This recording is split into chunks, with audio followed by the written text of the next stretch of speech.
Once you start sparring, there's three categories of sparring partners that you should have in your training regimen.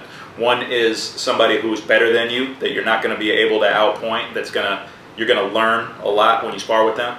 The second is somebody who's at your same experience and skill level, who you really have to compete with in order to try to beat. And then the third one is somebody who's less experienced than you and less skilled. And this is somebody that you can practice other things with. The principle of having those three different types of training partners applies for all different martial arts, definitely for Muay Thai, definitely for Jiu-Jitsu, wrestling, or anything that you practice. It's always good to have a veteran that you work with that you're not gonna beat, but you're gonna learn how to execute things the right way, because if you do things the wrong way or you create openings that you shouldn't be, they're gonna take advantage of them because they're very skilled and very experienced. Then the second category of person is somebody, this is a real challenge and a test, because this person's at your same level and you want to meet that challenge. You know that this is your training partner and your friend. You don't want to try to hurt them, but you want to try to challenge one another to make each other better. So you're going to try to figure out how to beat this person. This person at the same time is going to try to figure out how to beat you. By the end of that training session, you're both better than when you started, and you're elevating yourselves up to a higher level. And lastly, the training partner who's your junior or a little less experienced and less skilled. This is the training partner that you're going to really practice things that you want. So if you have a technique that you just learned this week, or you haven't used it in a while and you're just bringing it back this week, when you're training with somebody who's much better than you, you're probably not going to do anything outside of your few favorite techniques and combinations. Because if you try to do something that you're not comfortable doing, they're going to take advantage because your form is not that good yet.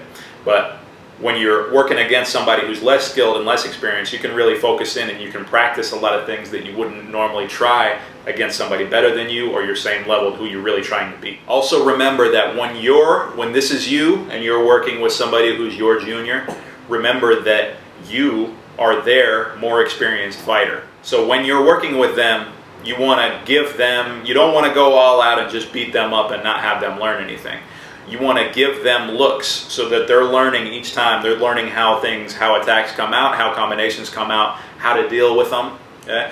And when they do something incorrectly, you're going to capitalize on it so that they learn from that. So if they lob a jab out there like this, you're going to come on top of that and hit them. Oh, geez, okay, so now I know I got to keep this front hand high because I did it wrong and I paid for it. When you start sparring, if you feel like you're getting housed the whole time, that's okay. Don't get discouraged. I know it can be tough not to, but don't let that discourage you. Everybody who's started training and stuck with it has gone through that phase.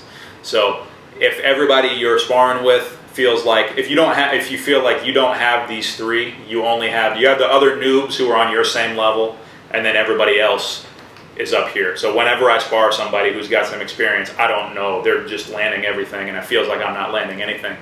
Don't worry, it happens to everybody.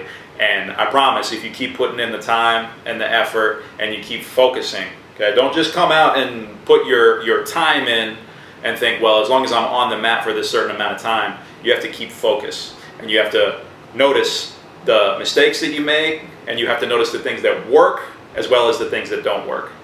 And stay focused, put in the time in, and eventually, I promise, you're going to have these three. You're going to have guys who are your same level. You'll have the vets of the gym who are still going to teach you something every time that you spar with them. And you will come to the point that there will be folks that you're teaching things. Gabun Cup, take care of yourselves, take care of your teammates.